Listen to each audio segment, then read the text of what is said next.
军公告每年调薪，教育部卖补助私立学校7成，也毋过高教工会是指出讲，私校是当家己决定讲敢要调薪，因呼吁教育部应该爱专业补助私校的调薪，和公私立学校的老师有同款的待遇。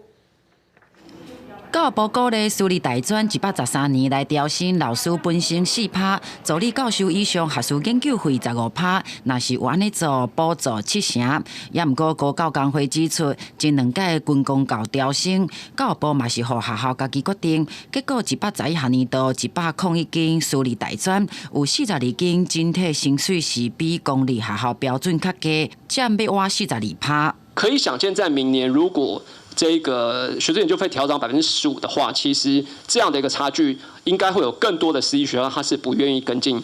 私立大专老师薪水甲公立的来脱钩，嘛因为薪水的差别待遇，互人才流动敢若一个方向。工会理事长南华大学副教授周平的真侪同事拢去公立大学，也是中研院。而这样的结果是什么呢？ 学生的受教正义是受到侵害的。为什么私校学生没有资格、没有权利，接受优良教师的教导呢？ 恶化公司的差距哦，反而跟就是政府补贴私立大学的学生的学杂费的方向是相反的，那非常的可惜哦。公私立大专老师的待遇应该同款，工会是发起联署，有超过80间以上公私立的学校，超过500位老师来加入。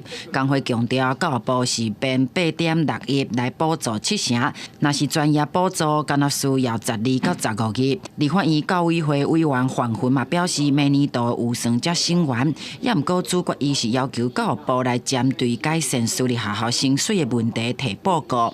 记者小新志明台北报道。